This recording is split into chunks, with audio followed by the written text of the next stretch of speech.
Hey, I'm FriendlyBaron and welcome to episode 9 of my series Casual VS Speedrun in GTA 5.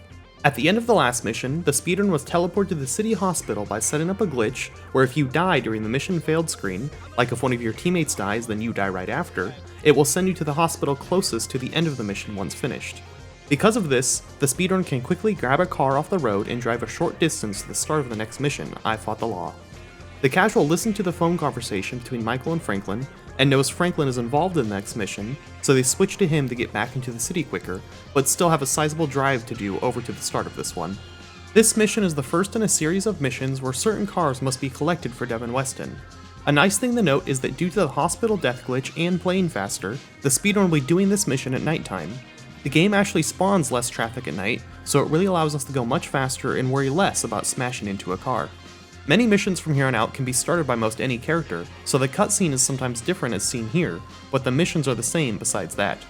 The speedrun has of course routed which character is closer and faster to start with. The speedrun jumps directly down onto the freeway instead of going around and using an on-ramp like some kind of casual player. Our casual is following the yellow GPS route onto said on-ramps.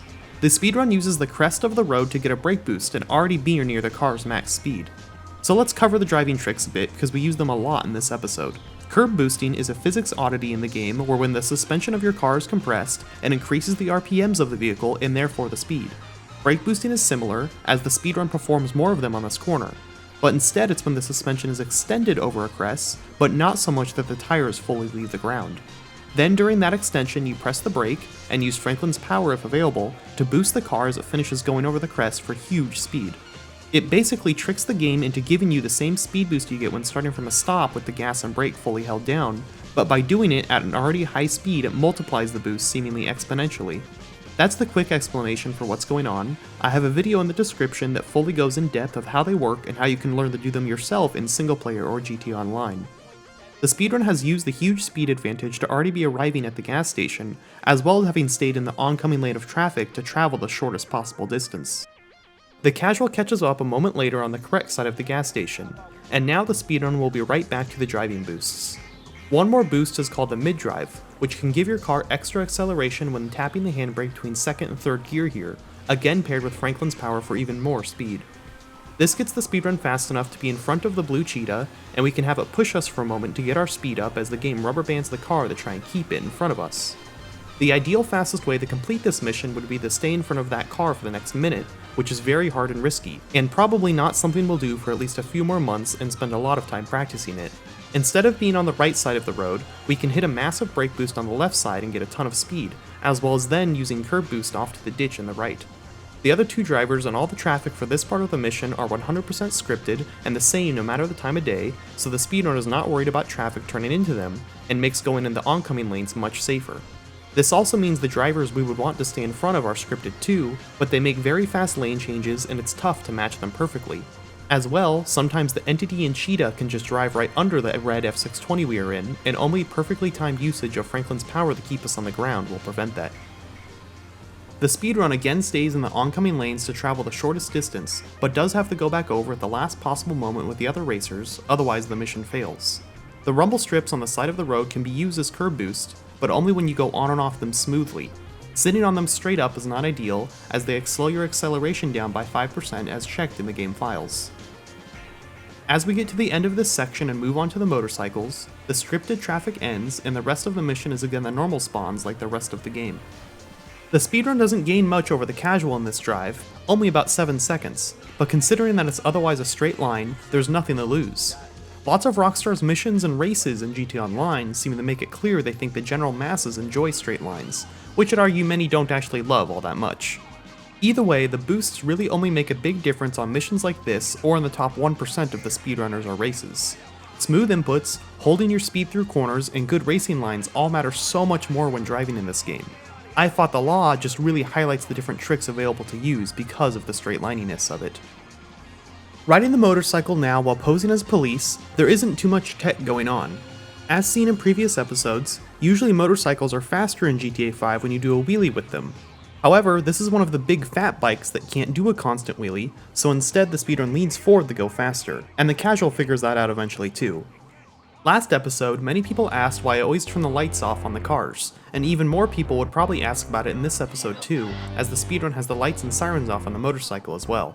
It's just personal preference, but with good reason. Most speedrunners, myself included, play the game at max in-game brightness so that we can clearly see everything on the road and in a few certain dark shootouts. Because of this, the lights from the vehicle are redundant at night, as they don't illuminate anything in the distance we are actually looking at, and if anything, the glare from them on the close-by road is more annoying than helpful. It's just second nature to turn off the lights. I don't even think about doing it. While recording the casual here, I had to make a mental effort to not turn them off. Going through the town of Paleto Bay and in a few spots on the highway, the speedrun is going to the sides of the road that grab more curb boosts which do work on the motorcycle, though brake boosts do not. The speedrun uses Trevor's motorcycle to come to a stop even though the game tries to force you onto the left side of him, which saves about half a second. The speedrun switches to Franklin again and hits another mid-drive, also known as a double clutch by some people in the community, while the casual stays in the orange entity as they are happy to drive a nicer looking car, which is technically faster too. However, thanks to brake boosting with Franklin, the speedrun is going to be going much faster. The speedrun catches up already and hits the first brake boost to gain a ton of speed. These crests are not as pronounced as before, but the car is going fast enough it can expand the suspension a bit and makes the boost last for much longer. 2 more brake boosts are gotten at the start and end of the tunnel, and hyperspeed is obtained. The max speed cap in GTA 5 is about 333 miles per hour before the game cuts you off, and we approach 250 to 275 miles per hour in-game during this section. Further boosts can be gotten on nearly every rise of the road from here on out due to the high speed, and it's a matter of aligning the car to be going not straight into traffic, as during the boost you cannot steer for a moment. This drive is really fun with the boost, and a scary section, as well as crashing means you lose the high speed and it's impossible to get going that fast again for the rest of the mission basically. Those first few boosts are very important. Franklin's power is used liberally here, as turning a car, let alone the Bodhi F620 at this pace, is extremely difficult even on these wide sweeping corners, all while avoiding the thankfully slightly lower traffic due to it being nighttime. Before the brake boosting was introduced to this mission heavily, I fought the law used to take over 10 minutes in the speedrun. Now from this boosting and the hospital warp at the start, the speedrun is doing the mission over a minute faster than before. If you are new to this series, a playlist of every episode is in the description, and if you like my videos and want to see the rest of this series, or see me continue this format into other games, a YouTube subscription really helps me out. Or, if you already subbed, take a moment to eat some fruit so you remain healthy and stay alive to keep watching my stuff. The speedrun is into the city now and took an early exit off the freeway for the most direct route to our main road through the city, which also happens to have lots more brake boost on it. The speedrun will line up away from the traffic, then hit the boost on the crests. Thanks to these speed tricks comes the title of this episode. The fastest helicopters and planes we fly in the speedrun go about 160 miles per hour, but we are going so much faster than that in the car here. The speedrun finally begins to slow down, and has to use Franklin's power to do so. The normal brakes are prepared to stop something going this fast, and it would take so long to do so without using Franklin's power to amplify the braking. The speedrun finishes I Fought the Law in just under 9 minutes, and the casual takes 11.5. A pretty good time save for a long mission that's in theory just driving straight, due to the faster starting of the mission and the insane boosting during the drive. The speedrun will instantly switch to begin the next mission, while the casual sees the mission appear on the minimap, checks that it's for Franklin, then switches to him. This is Eye in the Sky, another mission of car retrieval for Devin Weston. Using a police chopper and Trevor's help, Franklin will be stealing a Z-Type after chasing it down. The switch to this location is consistent, and there is usually a decent muscle car or sedan, as the speedrun and casual both get okay cars for the area. The speedrun hopes to get a vehicle that can brake boost well. Yep, more of those in this mission too. The speedrun will head south and take a direct route to the next mission, while the casual snakes through the city to get to the mission starting point. Traffic can be an absolute pain on this road for the speedrun, with trucks coming across the intersections and cars being too wide blocking the lanes, forcing you between them or onto the sidewalk. But the RNG was very nice in this recording. The speedrun has nailed all the brake boosts, and not nailed any traffic, so they have enough speed to jump into the mission starting point. It's actually a pretty small trigger point, so aiming onto this patch is very important. This mission is the true halfway point in the speedrun. Even though we are above halfway mission-wise, this mission is the 3-hour 10-minute mark, which is the halfway point of the run time-wise. The speedrun uses a hardware DPI switch to up the sensitivity, and I like to spin it wildly on the chopper to test it. Using normal sensitivity here makes the chopper's camera move very slow, so you either need to switch the controller or change your sensitivity to look around faster. The speedrun looks directly at Franklin to scan him right away, while the casual takes a moment to locate him. This part of the mission in the chopper is pretty dull, so we'll speed it all up, but it does have some strategy. The main thing is that the chopper flies to where you are looking, so turning the look where we need to go as soon as possible is important, and just aim at the people to scan them quickly. We have to scan all 4 pedestrians here to trigger the next section, but can then scan the target we know we want right away. After the final target is scanned, the best part of the run comes in, the bathroom break. There was almost 2 minutes of no required input here, as Chad Mulligan slowly walks his way to his garage to get out the Z-Type. This is the point where most speedrunners go to the bathroom or have a snack or do anything else on their computer if needed during the over 6-hour speedrun. It's extremely convenient the longest break in the gameplay comes at exactly halfway through the run, so even if unintentional, I wouldn't say Rockstar never does anything for speedrunning. Once the guy gets to the garage, he'll get into his car and we have to follow him along the roads with the camera. The casual has been meticulously following the target and his car with the camera zoomed in, but the speedrun can be very lazy with it, zoomed out and basically just moving the camera to the spots where he makes a turn, and the mission will continue as normal. No need to do extra work if it doesn't slow anything down. A funny glitch I should probably get video of someday: if you tab out of the game while the Z-Type starts driving, then tab in later, the traffic can get out of sync, and the target and Franklin will drive through the spawn traffic, as apparently they run on different timers, one of which does pause when not focused on the game. Now in the parking structure, we have to use the thermal vision to find the Z-Type, which really bothers me. In the overlaid video, I am standing where Franklin is standing, with a van parked in the same location as the mission, and you can clearly see the car behind it. I mean, come on Rockstar, at least put the Z-Type on a different level of the structure maybe. Anyways, the speedrun knows where exactly to look at the Z-Type and progress the mission, and then they will actually be able to steal it as Franklin. The speedrun kills the driver so he doesn't call the cops on us later. The aim is messed up here because of the forced zoom, so we aim the reticle at his pelvis in order to actually get a headshot. The casual spares the driver, but will have to deal with the police during the drive because of that. While going down one of these ramps, the speedrun will let off the throttle so that Franklin closes the door. This is one of the few times we care about the door being closed. If the Z-Type becomes too damaged, the mission fails and the whole drive starting from the structure has to be done again. So this is a very scary drive down to the airport. Basically the only time we really worry about crashing being a bigger loss than normal. The speedrun will be hitting quite a few brake boosts still to get their speed up, but with much care, as this car goes really fast but does not brake or steer nearly as well compared to other vehicles that can hit this speed. As well, the speedrun cannot hit a single pedestrian here, as they have committed one crime by killing the previous owner already, and you will always get cops on the second crime, even if nobody saw the first or second.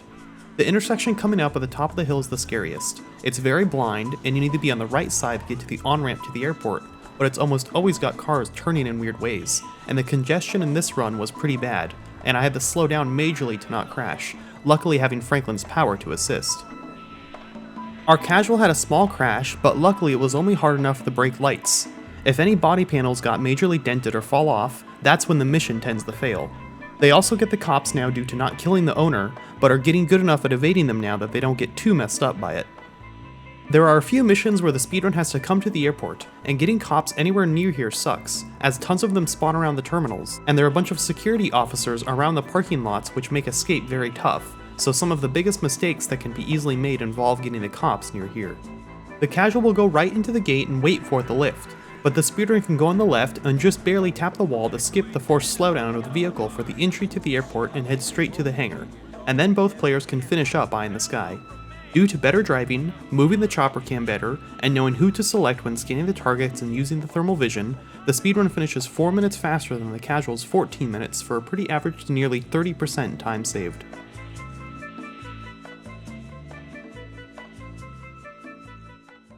Mission 34 is Mr. Richards, and both players switch the Michael to start it. The casual gets an unlucky switch of being upstairs, which wastes about 10 seconds compared to being downstairs like the speedrun is. It's more or less a 50-50 chance on which you get. The speedrun will be taking one of our saved cars in the garage. This Comet was saved all the way back in Episode 3, Mission 9 Friend Request, and is now used to get going quickly instead of running to the road. Not only does this avoid the possible bad luck of getting a slow car, it also avoids getting knocked over by an NPC, which this area is notorious for, as experienced by the casual. This is a mission where my point about solid driving comes into play. The Comet is a tough car to handle, and the speedrun has to take good racing lines, avoid traffic, and drive smoothly to go fast. No special tricks or boost available on this one. The traffic on this mission is a bit tough to explain. It's not 100% scripted, but there will generally be a vehicle of the same type in a similar spot every time, so you can learn what to avoid. Even though it may be an open gap 10% of the time, it's just not worth it. Some taller cars are able to drive up this staircase, but generally they are slower vehicles anyways, and it's not worth how slow they are compared to a fast, but low sports car. Once getting out of the offices, there is a choice in cars. The Coquette our Casual takes is spawned in all the time, and it's a decent car if whatever the speedrun brought is worse, but the Comet here is faster, and we get into the driver's side since the door is off. Otherwise I'd go in through the passenger side, as running around the car would lose time. The speedrun exited the movie studio out the side gate to save time, while the Casual gets a bit confused before finding their way back out on GPS. The speedrun takes a direct route over to the location. There are brake boost and curb boost to get since this is the same road we were on at Fought the Law, but we don't have Franklin's power, so the effects aren't as strong, so smooth driving and taking the turns well is more important, though doing both is best. The traffic can make pretty sudden turns, so a wide berth is given to anything near a possible turn zone. You may ask where a possible turn zone is, and to that I answer, it's hard to point them all out. You'd have to learn the hard way through many fails as an SUV cuts right across you, as happened to me in my first few speedruns. In this mission we first met Solomon Richards, the movie director, and are now headed to where his actors are to convince them to go back to work. The game doesn't really explain beforehand what that will entail. The speedrun just drives into the ever magical yellow dot to be brought to an instant stop. This next part of the mission instructs you to make it up to the top without alerting anyone. The Casual interprets this as he needs to sneak along and be stealthy. The speedrun will just run full speed and use a silenced weapon to take out the only two people who would get in his way. The speedrun remains in third person up the ladders and vaulting over stuff, then switches to first person when going up the stairs. This fight is the same as earlier in the run. Just spam the kick button over and over so the opponent has no chance to get up, and it's over quickly. Even the Casual has no issues here, just spamming the punch button over and over and the actor's agent Rocco has no chance. Now in order to convince the actor to work, we need to scare him. This can be done by flying fast, flying near buildings, flying under bridges, or flying really close to the ground. The Casual see the nearby bridges and fly under a few of them, and it scares the guy quite quickly. However, for the speedrun, we can just use the flying fast part and head directly back to the movie studio where the mission ends. That will keep us at a top speed just long enough to where they get scared and the voice lines work out perfectly. It's almost weird how well it works out to just fly straight there and it scares them properly without having to get even near a building or something. The speedrun takes a direct run back to the studio offices and ends the mission with the Casual trailing just after. Thanks to having saved the car, faster driving, not sneaking through the mission, and using speed to scare instead of bridges, the speedrun finished in just under 5 minutes while the Casual took 8, a pretty big difference over 3 minutes for such a short mission. Finally we move on the Caida Libre, which means free fall in Spanish, and I probably pronounced wrong. The speedrun goes directly to the helicopter and will use it for a while in this mission. The Casual at first steals a car, but then also notices the helicopter is still there and takes it. In this mission, a member of Martin Madrazo's family is about to rat him out to the FBI, so we shoot down their plane and chase it across the map to ensure they die and retrieve the files. Approaching Madrazo's house, the speedrun will squeeze between the trees to instantly begin the mission, while the Casual will land at a safer distance next to the house and have to run into the mission trigger. Or both, the helicopter will then be moved to the same spot off to the side, and they can get back into it to begin the fly to the observatory. If the Casual or speedrunner had not taken the helicopter, it would have added about 1.5 minutes to their mission depending on the car they got. Approaching the observatory, the speedrun will again take a tight landing right above the van so they can get out of the chopper into the van. The less time spent on foot, the better. The rotor actually breaks off in this landing spot, but that's fine because we won't use this chopper again. The speedrun sees a cutscene changing the time of day. The Casual is at daytime already, but sees a loading screen anyways. The speedrun knows exactly where the plane will spawn, while the Casual will have to search for it as it approaches. The speedrun will fire 3 shots in a row and instantly bring down the plane, while the Casual will have to fire multiple shots and see a few cutscenes of it slowly getting worse. It's another nice little detail that Rockstar allows the rapid fire on the sniper to actually bring down the jet instantly. Well, not fully down.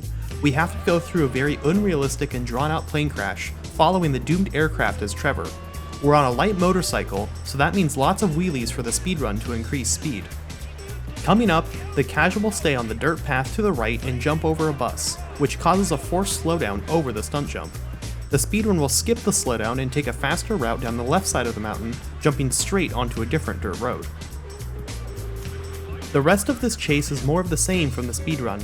After crossing the road, they will jump right to cut the corner farther than the plane, then cut left earlier when headed to the airfield as well.